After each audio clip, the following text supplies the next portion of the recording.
fait un peu plus chaud ici. Je me sens privilégié. Amen. Dieu est bon, hein. On va, on peut prier ensemble avant de commencer, avant d'aller plus loin dans la prédication, enfin même de commencer la prédication. Seigneur, je veux te remercier encore pour cette soirée. Je veux te remercier, mon Dieu, pour ta paix et ta présence, Seigneur, parmi nous. Merci, Seigneur, parce que Seigneur, à chaque fois que nous rassemblons, Seigneur, tu es là pour nous rencontrer, Seigneur. Et alors que nous bénissons ton nom, Seigneur, tu nous bénis, Seigneur, aussi. Et Seigneur, je te remercie pour ta fidélité, ta grâce, Seigneur, tout au long, Seigneur, de cette semaine, Seigneur. Et ta grâce, Seigneur, elle ne s'arrête pas à la réunion, Seigneur, mais elle va encore continuer, Seigneur. La fidélité, elle va encore continuer, Seigneur. Et je veux te remercier pour ta présence dans nos cœurs et dans nos vies, Père. Merci, Seigneur, pour tout ce que tu fais. Merci pour tes bontés, Seigneur, et que ton nom soit béni. Amen. Amen. Dieu est bon. Amen. Alors, on va prendre un texte dans la Genèse, un verset. On va lire ensemble un verset. Genèse 39, verset 21.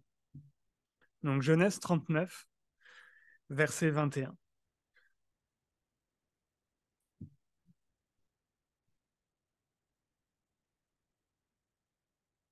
Donc, le verset, l'Éternel fut avec Joseph et il étendit sur lui sa bonté. Il le mit en faveur aux yeux du chef de la prison. Amen. C'est un beau verset, hein. C'est un verset vraiment important dans l'histoire de Joseph. Ça intervient à un moment vraiment particulier dans sa vie, mais ce n'est pas un verset qui est isolé, c'est un verset qui revient à plusieurs fois. Il va revenir à Genèse 2, Genèse 14, 23. Ça revient à plusieurs reprises où la Bible déclare que l'Éternel était avec Joseph. C'est écrit comme ça, où c'est les hommes qui voient que l'Éternel était avec Joseph et que l'Éternel étend sa main sur Joseph. C'est vraiment un très beau verset, c'est vraiment un verset qui est très, très fort et qui a beaucoup de valeur et beaucoup de sens dans cette histoire, dans l'histoire de Joseph et du coup aussi dans notre vie. Et ce verset, c'est un peu comme un refrain sur l'ensemble du texte. Et c'est important de dire que c'est un refrain parce que un refrain, c'est pas juste quelque chose qu'on chante et qui est bien mélodiquement, qui est sympa, ça accompagne bien la musique. Le refrain, c'est important parce que ça crée un effet d'insistance. C'est l'auteur, il insiste sur le fait que l'Éternel fut avec Joseph. Dans chacune des décisions, ces versets, ils n'apparaissent pas en un moment un peu au hasard. Ça intervient après une série de choses qui arrivent à Joseph et comme un refrain, l'Éternel fut avec Joseph. L'Éternel n'abandonne pas Joseph, il est avec lui, il est présent avec lui et il étend sa bonté sur lui. Et cet effet d'insistance, ça donne un message qui est important. Ça amène quelque chose vraiment d'important dans ce texte. Et pour reprendre un petit peu le contexte de l'histoire de Joseph, qu'on connaît assez, au verset 21, ça arrive à un moment vraiment particulier. Joseph vient d'être jeté en prison. Alors on pourrait se dire, le verset qui suit cette histoire, ce serait et Joseph fut déprimé parce qu'il fut allé en prison. Mais le verset qui suit, c'est l'Éternel fut avec Joseph. Et juste avant, l'Éternel, excusez-moi, c'était la fatigue. Joseph, il était pas en prison à ce moment-là, mais je ne sais pas si sa condition était pire ou mieux. Joseph était esclave. Il était esclave dans une autre maison. Et justement, en Genèse 39, verset 2, la Bible nous dit, l'Éternel fut avec Joseph et il étendit sa bonté sur lui. C'est-à-dire que Joseph, à partir du moment où ses frères vont le prendre, le dépouiller et le mettre dans un puits, la Bible va insister sur le fait que l'Éternel fut avec Joseph. Amen. Et j'aimerais vraiment que ce texte, quelque part, ce verset, ce soir, il puisse nous encourager parce que nous passons tous par des situations difficiles, des situations délicates et peut-être une situation difficile qui s'enchaîne à une autre situation difficile. Et on ne sait pas où est Dieu dans tout ça. Et j'aimerais simplement qu'on puisse se dire ce soir, c'est l'Éternel est avec nous. La même façon que l'Éternel fut avec Joseph, l'Éternel est avec nous. Joseph, c'était le fils préféré de son père. Il lui a mis une tunique, la plus belle des tuniques, multicolore. Et il se pavanait un peu avec et ça lui a coûté cher. Mais Joseph, il va être pris par ses frères, il va être jeté dans un puits. À la base, ils voulaient le laisser mourir et au final, ils vont le vendre comme un esclave. L'Éternel est avec lui. On pourrait se dire, c'est quand même assez particulier comme situation parce que quand tes frères même te vendent comme esclave, c'est pas juste un étranger qui est venu par là et qui nous kidnappe et qui nous vend. Tes propres frères te vendent en esclave. Et ils pensent encore pour eux que l'esclavage, pour toi, c'est la moins pire des solutions. Donc c'est vraiment qu'il y avait quelque chose de particulier.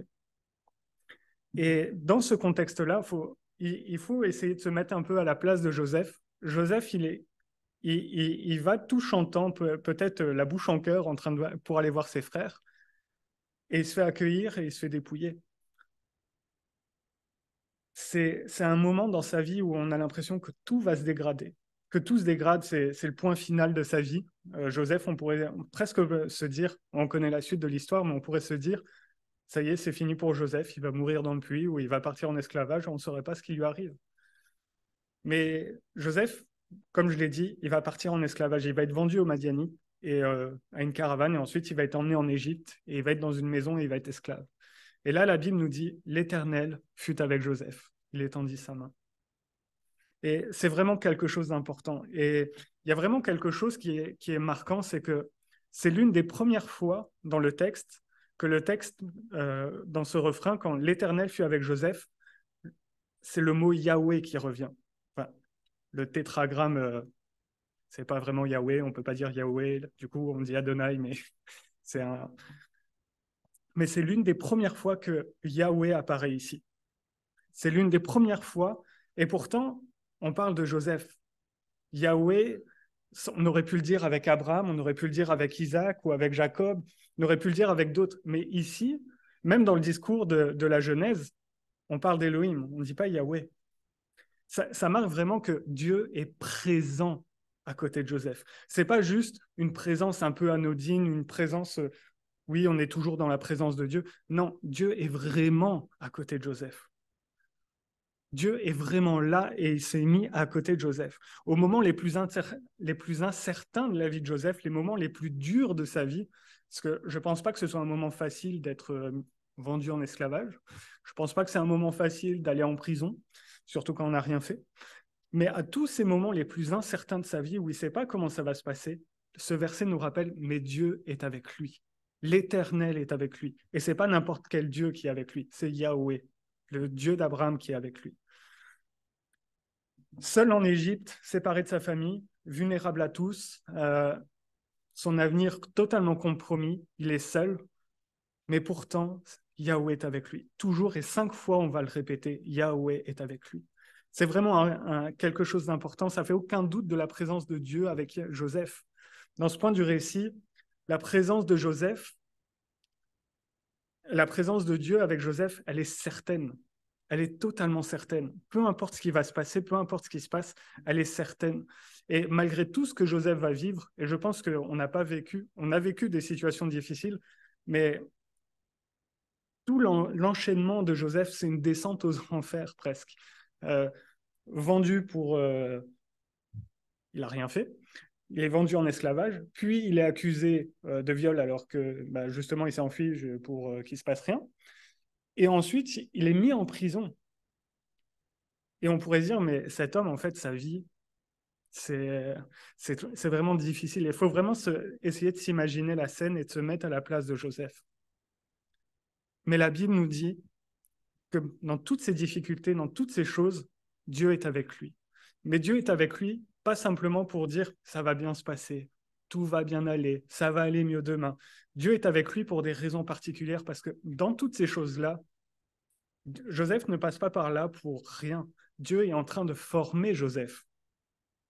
Et c'est important de se rappeler qu'à ce moment-là, Dieu forme Joseph. Joseph, il ne passe pas par là par hasard. Dieu est en train de former Joseph parce qu'il y a des choses qui vont arriver plus tard. Simplement pour m'expliquer, Joseph, dans la prison, il va avoir une super promotion, la promotion qu'on a tous rêvé. Il va être le prisonnier en chef des prisonniers. Il est manager des prisonniers. Je ne sais pas si c'est vraiment une si bonne promotion que ça. Ça veut dire déjà qu'on est en prison, mais c'est pas, je ne sais pas si on en rêve tous. Mais à ce moment-là, Joseph, quand il va apprendre à gérer des prisonniers, et avant, quand il était dans la maison, il était presque chef dans la maison de Potiphar. Et alors qu'il est dans ces situations-là, Joseph apprend à gérer les choses. Et peut-être on ne le remarque pas tout de suite, mais chaque étape de sa vie l'apprenne à gérer quelque chose pour que demain, lorsqu'il va être presque à la tête du pays, quand il va être premier ministre du pays, Joseph sera capable de gérer les choses. Et dans toutes les choses où Dieu a pu lui faire confiance, Dieu, on dirait que Dieu l'a abandonné, mais Dieu lui a permis d'avoir la possibilité d'avoir une responsabilité quelque part dans la maison de Potiphar, puis dans la prison. Dieu lui donne cette possibilité de lui faire confiance. Et Joseph répond présent. Il sait que Dieu est avec lui et il va répondre présent. Il a été fidèle dans toutes les petites choses dans la présence de Dieu pour que Dieu lui donne de grandes choses. Alors, je ne suis pas en train de dire qu'on va tous être Premier ministre. Ça risque d'être problématique. Mais apprenons à être fidèles dans les petites choses. Dans la présence de Dieu, Dieu nous permet de passer par des étapes dans nos vies pour des raisons particulières, parce qu'il veut former notre caractère, il veut peut-être simplement aussi briser des choses. Dieu veut peut-être, par les épreuves, briser des choses dans nos vies, pour que notre caractère soit formé, pour que nous puissions apprendre à faire confiance de plus en plus à Dieu. Joseph aurait très bien pu se dire, après la maison de Potiphar, moi je suis un excellent gestionnaire dans les maisons, euh, tout va bien se passer, il ne m'arrivera rien. Non, il reste humble quelque part. Il a appris que c'était à Dieu qu'il devait faire confiance et pas en lui-même. C'est pas en lui-même qu'il doit avoir l'absolue confiance, mais en Dieu. Parce que c'est dans Dieu que va découler sa capacité à faire quelque chose. C'est Dieu qui va lui donner la force. Et quelque part, dans ce verset que nous lisons, l'Éternel fut avec Joseph. Quelque part, j'ai envie de dire, et Joseph fut aussi avec l'Éternel. Parce que Joseph fait confiance à l'Éternel. Je ne peux pas être toujours dans la présence de Dieu si je n'ai pas moi envie d'y être. Je ne peux pas être à côté de Dieu, marcher à côté de Dieu si je n'ai pas envie de marcher à côté de Dieu. Joseph marchait avec l'Éternel. L'Éternel fut avec Joseph, mais Joseph était aussi avec l'Éternel. Il y avait les deux avançaient ensemble. Bien sûr, Dieu est souverain et Dieu avait toutes choses en main. Mais quelque part, Joseph faisait confiance à l'Éternel et il marchait dans ses plans. Il acceptait ses plans. Et pour moi, c'est important dans ce verset parce que des fois, on a l'impression que la présence de Dieu, c'est juste quelque chose qui va nous donner la paix dans l'épreuve. C'est juste quelque chose qui va comme nous environner. Et c'est vrai, la présence de Dieu nous environne et c'est une présence de paix. Mais c'est aussi une présence où Dieu a constamment la main tendue vers nous. Mais est-ce qu'on accepte toujours cette main tendue de Dieu qu'il a envers nous? Parce qu'au moment où Joseph, j'aurais pu prendre Genèse 39, verset 2 ou un autre, mais j'ai pris 21 parce que c'est au moment où Joseph, quelque part, il va vivre l'une des plus grandes épreuves à la suite des autres épreuves. Avant de d'être Premier ministre. Alors, ce n'est pas le terme exact, mais vous me pardonnerez. À ce moment-là, Joseph, il fait confiance à l'Éternel. Il aurait très bien pu dire à Dieu, attends, t'as vu tout ce qui m'est arrivé? Et là, je vais encore en prison? Non, ça va plus, je me rebelle. Mais il a continué à être obéissant, à être fervent et à marcher et à faire confiance avec l'Éternel. Et Dieu lui tendait la main et il a saisi sa main. Il a fait confiance. Et des fois, on cherche juste la présence de Dieu peut-être pour avoir une forme de paix, mais Dieu nous dit, donne-moi ta main et je vais t'amener au bon endroit. Mais des fois, peut-être qu'on rejette un peu cette main parce qu'on sait que c'est un petit pas vers l'inconnu. C'est un petit pas dans l'inconnu et on n'est peut-être pas prêt à faire ce pas-là. Et je pense beaucoup, on a besoin de saisir la main de Dieu. La présence de Dieu, c'est pas juste la paix, mais c'est aussi Dieu qui agit dans nos vies et qui nous demande, fais-moi confiance. L'Éternel fut avec Joseph et il étendit sur lui sa bonté. Parce que Joseph répondait à la présence de l'Éternel. Il était actif. Il cherchait à vivre la présence de l'Éternel. Il cherchait à faire confiance à l'Éternel. Et ce, malgré l'inconnu et les difficultés. Et vraiment, je crois que ce texte, quelque part, il nous encourage ce soir. On passe tous par des épreuves. Je ne vais pas dire plus ou moins difficiles, mais on a tous nos épreuves. Et des fois, on n'arrive pas à se comprendre parce qu'on a l'impression que mon épreuve, elle est plus grande que la tienne, etc. Mais l'important, je crois, le texte nous dit ce soir, c'est fais confiance à l'Éternel. Il est avec toi. C'est pas juste une présence, c'est pas juste un mot, c'est pas juste une promesse. C'est une promesse, mais c'est aussi un fait. Dieu est avec toi. Dieu est avec nous ce soir. Dans nos vies, lorsque je rentre, des fois on est à l'église et on se dit, ouais, mais Dieu, il est à l'église, c'est bien. Et quand on monte dans la voiture, mais où est Dieu? Où est Dieu dans ma situation? Mais il est à côté de toi. Dieu est avec toi, il t'a pas abandonné. Mais où on en est, nous, avec Dieu, à ce moment-là? Est-ce qu'on accepte encore que ce soit Dieu qui dirige les choses? Et alors, la version qu'on a lue tout à l'heure, euh, il y a une autre version qui existe. Au lieu de dire il étendit sur lui sa bonté, c'est et il prospéra. C'est un peu plus juste. Mais c'est vraiment un instant important de parler de prospérité dans ce verset. J'aimerais vous poser une question, c'est est-ce que Dieu souhaite que vous prospériez? Amen. Dieu, bénis-moi, je souhaite prospérer. Amen. Mais qu'est-ce que signifie la prospérité ici? Parce qu'on entend de plus en plus un évangile de prospérité, un évangile qui dit tu vas gagner plein d'argent, tu vas être toujours en bonne santé parce que tu crois en Dieu, alors Dieu va te remplir ton compte en banque, tu n'auras plus besoin d'aller voir des médecins, forcément tu seras toujours en bonne santé, tu auras un énorme travail avec des grandes responsabilités. Et on entend souvent cette phrase, mon frère, Dieu souhaite que tu prospères. Moi, je dis Amen. Le problème, c'est que quand on me dit ça, Dieu souhaite que tu prospères, tu vas avoir une grosse augmentation. Amen. Mais souvent, pour l'avoir, on doit verser de l'argent à celui qui nous dit ça. Du coup, je me dis, bon, ben, c'est pas de la prospérité, c'est je m'appauvris pour. Non, ça marche pas comme ça. Surtout quand on doit donner un salaire annuel. C'est un peu compliqué. Mais de plus en plus, on entend ces choses-là. Et j'ai l'impression que, parce que déjà, quand j'étais petit, dans les années 90, et mes parents me disaient, quand ils se sont convertis dans les années 80, c'était des choses qui existaient déjà et qu'on entendait énormément. Mais j'ai l'impression que c'est encore de plus en plus et on l'entend de plus en plus.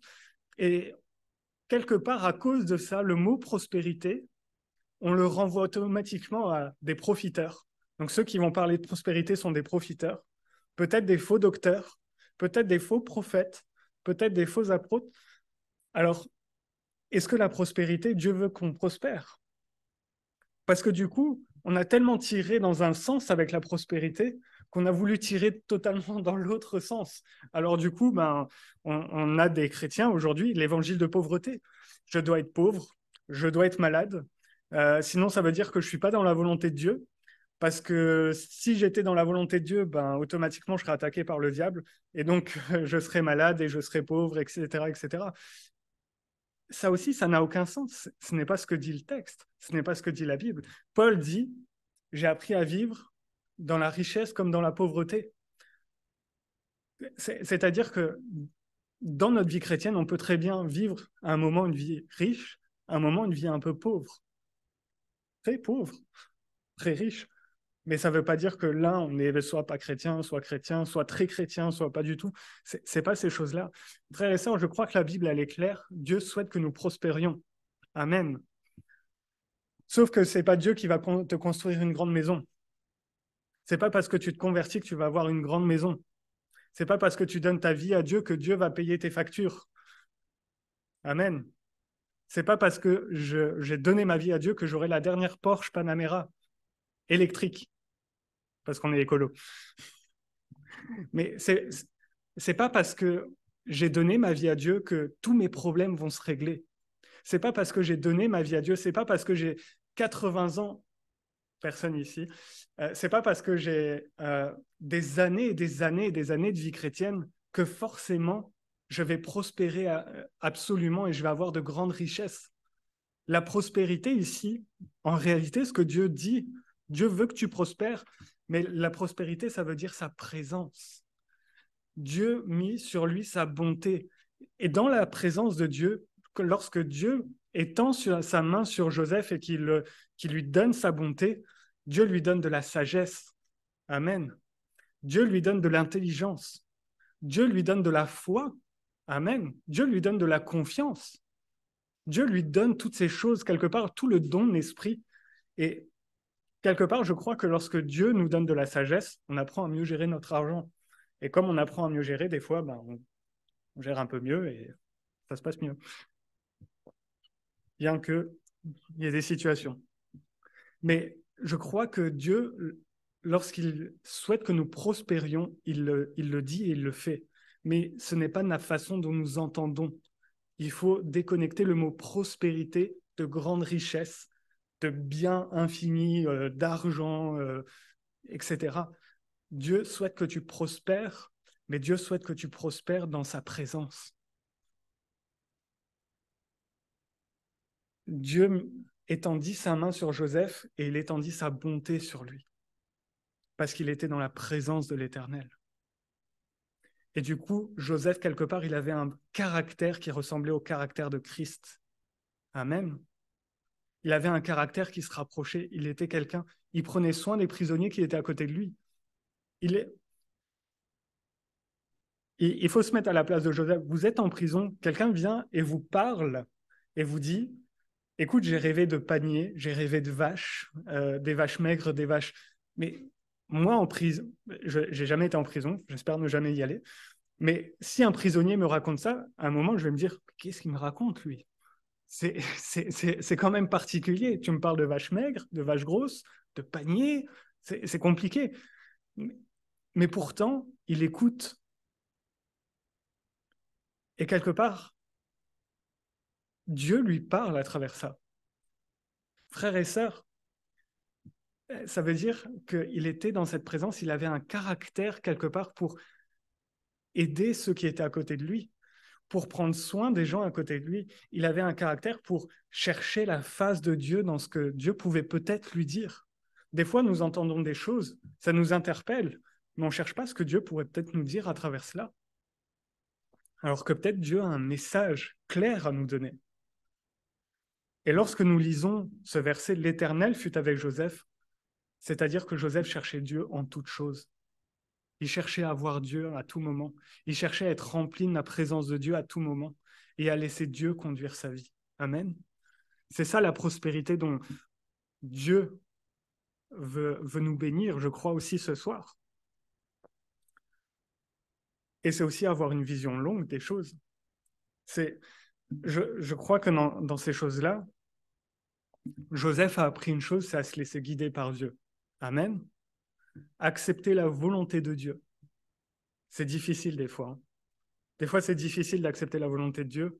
Et heureusement que Dieu ne nous dévoile pas tout le fil de notre vie d'un coup et nous dire, tu vois, tu vas vivre tout ça dans ta vie. Tu signes ou pas? Je pense que des fois, on dirait non, parce qu'il y a peut-être beaucoup de souffrance à vivre.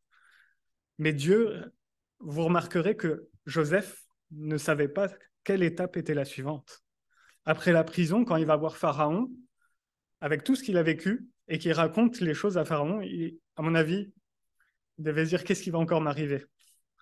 Il devait se poser des questions. Mais frères et sœurs, est-ce qu'on accepterait la volonté de Dieu si la volonté de Dieu nous conduisait en prison? Loin de tous, loin de tout. Est-ce que j'accepterais la volonté de Dieu si Dieu permettait que demain je sois conduit en esclavage? Est-ce que je dirais oui? Oui, Seigneur, me voici. Joseph, il l'a vécu tout simplement. Il a pas eu quelque part la possibilité de dire oui, j'ai envie ou non, j'ai pas envie. Il l'a vécu. Mais dans cette circonstance, il ne savait pas qu'il allait la vivre. Il a répondu en faisant confiance à l'Éternel. Il a fait confiance à l'Éternel. Et heureusement que Dieu ne nous montre pas les choses, parce que ça montre quelque part la sincérité du cœur de Joseph. Parce que si Joseph savait qu'à la fin, il allait être vizir ou premier ministre d'Égypte, ou vice-président de Pharaon, peut-être qu'il aurait dit, ouais, je suis prêt à subir tout ça si à la fin, j'ai la possibilité de me venger de mes frères, j'ai la possibilité d'avoir mes frères sous ma coupe, j'ai la possibilité de régner sur le pays, on me laissera les rênes. Peut-être qu'il aurait pu dire, ça vaut peut-être le coup. Mais comme il ne savait pas, ça a montré sa sincérité et qu'il avait un cœur pour faire confiance à l'Éternel, pour obéir à l'Éternel et pour se soumettre à la volonté de Dieu. Amen. Et des fois, frères et sœurs, je crois qu'on a besoin que dans nos vies, tout soit comme arraché pour qu'on puisse voir la main de Dieu à l'œuvre. Amen. Amen. C'est difficile de dire, Seigneur, enlève-moi ce qui est superflu pour que je vois ta main à l'œuvre. C'est difficile à dire parce qu'on n'a pas envie que Dieu reprenne des choses. Mais Dieu, des fois, permet que les choses nous soient enlevées pour qu'on voit uniquement sa main, pour se dire que c'est uniquement lui qui va agir, que ce n'est pas une coïncidence, que ce n'est pas un hasard si les choses sont conduites de cette manière, mais c'est parce que Dieu a permis. Et c'est parce que Dieu est au contrôle de toutes choses. Et il sait le bon chemin à prendre. Il sait le bon chemin. J'avais cette image en tête. Euh, Souvent, on prie Dieu, Seigneur, permets-moi de te faire de plus en plus confiance. Seigneur, aide-moi à te faire de plus en plus confiance. Mais je crois que Dieu, il aime cette prière. Et je pense que c'est une prière que Dieu honore souvent. Mais si demain je prie, Seigneur, je veux encore apprendre à te faire plus confiance, mais que Dieu demain, il permet que tu n'aies plus de travail, que Dieu demain, il permet que tu n'aies plus de voiture, tu n'aies plus de maison, que tu n'aies plus rien, est-ce que tu feras quand même confiance à Dieu? Dieu permet que ta famille te soit enlevée. Est-ce que tu fais quand même confiance à Dieu? Est-ce que tu diras, Seigneur, je te fais confiance? C'est une question vraiment qui est forte à se poser parce que des fois, on dit, Seigneur, je veux te faire confiance. Et je crois que Dieu honore énormément cette prière. Mais quand Dieu commence à enlever une chose, est-ce qu'on n'a pas cette facilité à prier, Seigneur, mais Seigneur, je suis un fidèle serviteur. Pourquoi tu m'enlèves mon travail? Seigneur, pourquoi tu permets que je perde toutes mes économies? Pourquoi tu permets que je perde ma maison? Seigneur, pourquoi tu permets toutes ces choses? Et quelque part, on dit, mais Seigneur, où es-tu dans ces situations-là? Alors que peut-être avoir une vision avec l'Éternel, une vision longue quelque part de notre vie, c'est de se dire, Seigneur, tu as peut-être autre chose en réserve pour ma vie. J'ai bien dit autre chose et pas forcément mieux. Parce que des fois, c'est peut-être autre chose que Dieu nous permet de vivre et pas forcément quelque chose de mieux, mais quelque chose où on va lui faire un peu plus confiance encore et on va encore développer notre vie avec lui. Amen. Frères et sœurs, je crois vraiment que dans ce verset, Dieu nous appelle à lui faire confiance. À lui faire confiance et à être assuré que dans toutes nos difficultés, que dans toutes les étapes de nos vies, parce que ce verset, il intervient à des étapes dans la vie à des nouvelles étapes dans la vie qui vont prendre, pour Joseph, ça va être des nouvelles directions dans sa vie. Mais ça intervient aussi dans l'adversité. Et je pense que Dieu veut nous dire ce soir, je suis présent, alors que tu cherches peut-être une direction dans ta vie. Mais fais-moi confiance, totalement. Fais-moi absolument confiance, tu verras ma gloire. Amen. Et même dans l'adversité. Des fois, on a l'impression que tout s'écroule autour de nous. On a l'impression que euh, Dieu nous-même nous a abandonnés. On a l'impression que tout va mal. Et pourtant, Dieu veut te dire, fais-moi confiance. Parce que là où je t'emmène, parce que par là où tu passes, tu vas être une occasion de témoignage. Les gens autour de Joseph, ils remarquaient que l'Éternel étendait sa main sur lui. Amen. Que vraiment on puisse avoir ce cœur qui fait confiance simplement à l'Éternel et faire ce pas dans l'inconnu. Et frères et sœurs, j'ai vraiment ça en tête, mais si je fais aujourd'hui un pas dans l'inconnu pour faire confiance à Dieu, demain Dieu m'en demandera encore un autre. Amen. mais que vraiment nous puissions lui faire totalement confiance dans ce qu'il a pour nos vies. Amen. Que son nom soit béni. Seigneur, je veux te remercier encore pour ta grâce et ta bonté. Merci Seigneur parce que dans nos vies, Seigneur, tu es présent chaque jour, Seigneur, et tu ne manques aucune minute de nos vies, Seigneur. Et Père éternel, je te prie encore que tu puisses nous restaurer, Seigneur, ce soir, Seigneur, que tu puisses nous encourager, que tu puisses encore, Seigneur, nous fortifier, Seigneur, nous édifier, Seigneur, par ta présence. Et que vraiment, Seigneur, nous puissions te faire confiance encore un peu plus ce soir. Et que chaque jour, Seigneur, notre confiance, Seigneur, s'aiguise pour toi. Et que nous puissions nous remettre totalement entre tes mains, peu importe ce qui arrive, peu importe la difficulté, peu importe la décision à prendre, mais Seigneur, que vraiment nous puissions te faire confiance, Seigneur, dans nos vies. Merci, Père, pour tout ce que tu fais, pour tout ce que tu vas encore faire, et merci parce que tu ne nous abandonneras jamais. Que ton nom soit béni, Père, dans le nom de Jésus. Amen.